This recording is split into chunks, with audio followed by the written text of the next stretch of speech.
Good morning, Dr. Sai. I thought of doing a wall presentation here now, working on my own slides as it will be clear and easy for me to discuss rather than just doing only my part of the group presentation, consisting of me, Natara, and Minali, since I'm presenting it alone now. So, in this presentation, I'll be analyzing the contribution of the issues of reductionism in biological psychology and human behavior, describing the main features of the issue using research evidence theories, further evaluating and contrasting strength and weakness for each issue. So, firstly, what is meant by reductionism? So, reductionism is a belief that human behavior can be explained by breaking it down into smaller components or parts. It says reductionists say that the best way to understand why we behave as we do is to look closely at very simplest parts that make up our systems and use simplest explanations to understand how they work. Examples of reductionism in psychology are behaviorism, biopsychology, cognitive psychology. So, reductionism in terms of biopsychology. And reductionism in terms of biopsychology is that psychologists and biological reductionists suggest the most important fundamental explanations for behavior are physical biology, such as the presence of genes and neurotransmitters. When it comes to explaining mental illnesses, reductionism is used. Genetics and neurochemical imbalances are the most used as the main causes of these disorders. This is important because reductionism is a fundamental methodology of science. To simplify, biological reductionism refers to the way that biological psychologists try to reduce behavior to a physical level and explain it in terms of neurons, neurotransmitters, hormones, and brain structure, and etc. Moving forward to reductionism's contribution to biological psychology, according to genetic concept of according to the genetic concept for schizophrenia, illness is mostly inherited and is caused by a biological method involving the action of specific genes, such as those involved in brain structure formation and neurotransmitter concentration. Schizophrenia is an illness that is caused by a combination of genes. The more closely a pair of people are linked, the greater they have to have schizophrenia. If an individual has a condition, another is more prone to get the disorder. This is called as just as the concordance rate. A research looked at the genetics of over 36,000 schizophrenia scenarios and found 108 genetic markers are linked to the disorder's growth. And this implies that a variety of genetics are involved in the disorder's growth, but it also indicates that that the illness is topmost heterogeneous because different combinations of genetics are linked to having the illness. Additional biological explanation is that too much dopamine inside the neurotransmitter leads cells to spike too frequently. In biopsychology, speaking of males and females by comparing and contrasting them, hormones can be used to diminish sex in a biopsychological perspective. In other terms, gender can be reduced in a biopsychological sense with the help of hormones. Hormones are the chemical substances that are secreted through glands and absorbed by the bloodstream. The same-sex hormones are produced in both men and women, but however they are produced in different levels or quantities, which creates a difference in the function. For example, testosterone is a hormone that is produced in greater amounts in men than in women. However, testosterone is also released in women, and this causes the growth main sex organ in the fetus and reacts with the hypothalamus, which results in the masculinization of the brain. And so this hormone is all used in the development of the brain. In a study conducted by Shewitz in 1995, where they used MRI scans to examine brain of a man and a woman, and how they carried out language tasks, it was proven that women used both hemispheres, but men only used the left hemisphere. So, therefore, it proves the male brain hemisphere works more independently than that of the female, and this is because of the testosterone influence. In the meantime, language is broken down into neural circuits, or in other words, language is reduced into structures of the brain in biopsychological perspective. The Broca's area is one of the most important linguistic hubs. Speaking of writing system and understanding the processes as among its capabilities. This region where the Broca's is located is called the inferior frontal gyrus. We previously established that reductionism is the mere belief that human behavior can be explained by breaking it down into simpler components. So, as far as biological explanations go in a psychological research, genetics and neurochemical imbalances are frequently as being the main cause of genetic certain disorders and mental illnesses. Now we will be addressing the feature of reductionism in biological psychology in terms of issues. So the first issue we'll be elaborating on is evolutionary psychology. Evolutionary psychology is one of the many biologically informed approaches to the study of human behavior. The most convincing evidence of evolution comes from direct observations when repeated for generation after generation, and Charles Darwin called this as the natural selection. The most okay strengths. So the one of the strengths of evolutionary perspective would be that within the lab, a behaviorist method was able to show how complicated learning might be broken down into simple stimulus response relationships. This boosts psychology's credibility, putting it on par with the natural sciences at the bottom of the reductionist food chain. And also, scientific research frequently uses reductionist strategy as it is important to conduct as it is important to conduct experiments or record observations in a meaningful and reliable manner in order to produce comprehensive framework variables. Speaking of the weakness of evolutionary perspective in contrast to sense is that lack of favor. For instance, with the reference to evolutionary example, one would argue that people fall in love solely for the reason of procreation, or that it is nothing but just a chemical reaction. So, in other words, species that are motivated to have more children are more likely to survive in comparison to those who aren't that motivated. So, as a matter of fact, this example of reductionism does not allow other phenomena to take place. In the meantime, another weakness is that it can be oversimplistic. Humans and their environments are so complex that their reductionist explanations fall short of giving the whole explanation of behavior. Thus, it lacks ecological validity. Gender can also be reduced to biological factors such as hormones. When it comes to hormones, it influences sex in two fundamentally different ways, as explained by the researchers Bale and a person in the year 2015.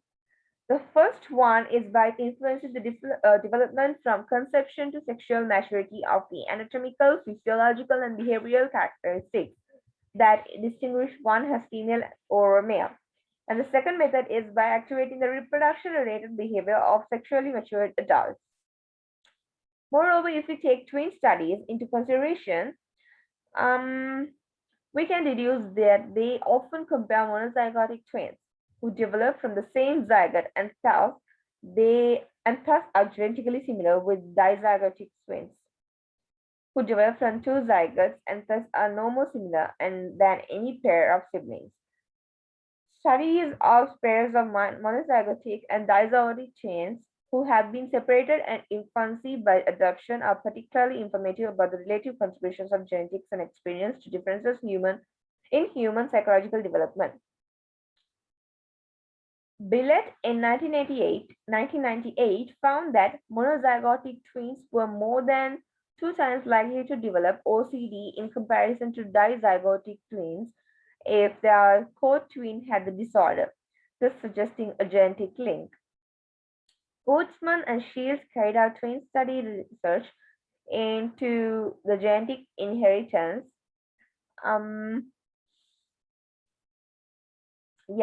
So Kurtzman and Shields carried out twin study research into genetic inheritance of schizophrenia, and monozygotic twins had higher concordance rate, whereas dizygotic twins are lower unless one has severe symptoms. Sorry. So speaking of strengths of this, the individual units are simple, so more readily understood and explained than the wall. Example, by studying units, psychologists isolate functions that work independently and when biological structure is involved. Moreover, when units are isolated, the wall can be understood better. It makes it easy to study. So the weakness of this again is lack of free will because this arises as a result of heredity and chemical imbalances being forced or implemented as denominators that dictate our behavior, and border biological theories explain gender in terms of biology. Some people would argue that this goes against the socialist social psychology theories which indicate that gender is a social construct. This also feeds into the taboo notions of conservative mindset. Another weakness would be restriction of useful application. If we take the Boltzmann and Shields experiments into consideration, the study did not take into account of confounding factors that may affect the twins. For instance, if they were separated at birth, the twins had a very different lives. Would the results still be consistent? Discovering that certain behaviors are inherited, examples such as personality, intelligence may not be helpful. It can lead to the assumption that these types of behavior are difficult to change through the environment. This restricts the usefulness of these applications. So, as stated in the previous point, the nature side of the debate encompasses the evolutionary explanation by proposing the aspects of human behavior are biologically determined because there are genes that program for such behavior can be adaptive advantage for the people who possess them, which includes behavior such as aggression. So the reason for many people to believe that signs and symptoms associated with mental illnesses can be applied with the nature aspect of biological reasoning. Some examples would be explaining depression in terms of variation of surgery, etc. So theories often talk about nature as they focus on the role that genetic play in the programming, the way biological structures develop in the brain, and are in influencing releases of hormones. For instance, language may be reduced to structures in the brain, such as Broca's area and the Wernicke's area. When it comes to the strengths in terms of reductionism, in this particular issue of nature and nurture explanation, it is easy to understand and it helps us to understand the causality. Moreover, helps us to identify the importance of individual factors. Example, the frontal lobe, which involves in all the voluntary actions, movement, impulse control, and reasoning, according to the Salazar 2017. In addition to that, identifying certain behaviors that are inherited to a specific individual can help us to intervene accordingly. Example, the disease like anxiety, schizophrenic, and OCD are proven to be genetically inherited. So, one of the major weaknesses of only incorporating nature in biological psychology is that it can make people overlook the meaning of behaviors. For example, researcher Joseph Wolf in 1973 treated a married woman who had the fear of insects with systematic desensitization. Desensitization, which involves developing a hierarchy of anxiety-provoking situation relaxation techniques, and such. There was no improvement, which later revealed to be because her husband had been given an insect nickname. For fear of insects had been caused by worries about her unhappy and unstable marriage. This example shows that biological reductionism cannot be treated or explain psychological levels of explanation. It can lead to an ignorance of actual cause of behavior. In reference to the example given in the nature explanation, the study conducted only looked at a specific biological explanation for blood phobia, which was the genetic link. Neglecting factors at other levels that interact with each other to produce the behavior could also be interpreted as the objective data being subjective. For instance, looking at genetic inheritance in aggression can only be a part of the picture. It has part to play, but on its own can only explain a very few cases. More valid explanations come when looking at upbringing where Aggression was modeled in the family and cultural factors such as approval of violence. Fourthly, the nervous system. The mere reduction of explanation to the actions of neurotransmitters, which are the chemicals that send messages between the nerve cells. This encompasses the evolutionary explanation by proposing that behavior of mental illnesses are biologically determined as a result of neurons and neurotransmitters. Example is Dopamine Hypothesis by Lindstrom in 1999, which was the biochemical treatments for disorders.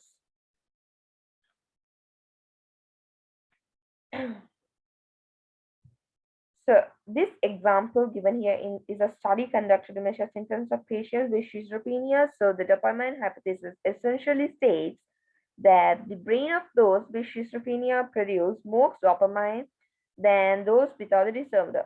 So dopamine is a neurotransmitter, meaning that it is a chemical substance which enables communication between two neurons. So this hypothesis identifies a link between excessive amounts of dopamine receptors and positive symptoms of schizophrenia. Example, delusions, hallucination, disorganization. If we if we know the infamous if we know the famous case of Phineas Gage, the railroad worker who suffered a devastating brain injury, it helps researchers to immensely understand how damaging certain parts in the brain could affect one's behavior and functioning. Example, the frontal lobe, which affects the personality, and yes. So this is um, the case of Phineas Gage, and this diagram shows how the metal rod went through the skull, and this is a cross section of the skull of Phineas Gage.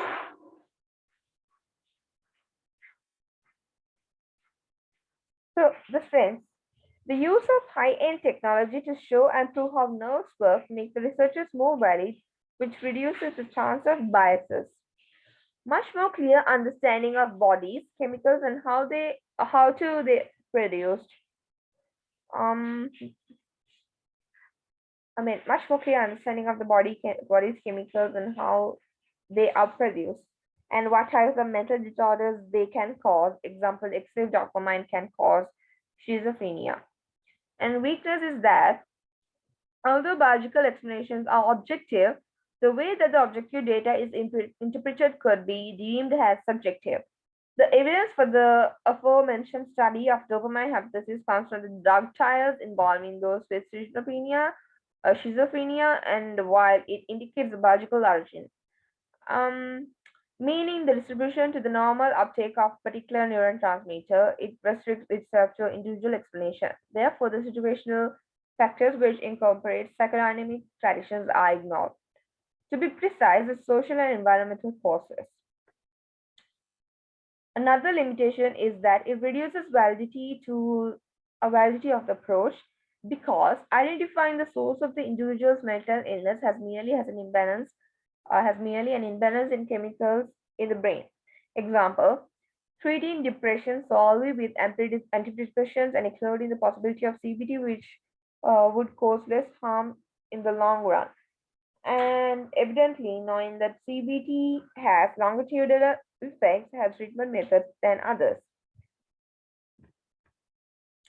Since the beginning of the time, researchers have contributed to investigate how the brain works and the surrounding biological components that affect the behavior and thought processes. As stated, the foundation of biopsychology were explained by continuing research on evolution, brain function, neurons, neurotransmitters, and etc. The reductionist approach is often compared to the holistic approach, which includes all phenomena rather than constricting an explanation into one. While the debate goes both ways, it is vital to note that relying solely on just one side of argument is more likely to lead to gaps in knowledge. All in all, reductionism can be quite helpful in some types of research, but in many cases, the sum is usually more than simply the total of its pieces. So that's the end of my presentation, and these are the references that I used. Thank you.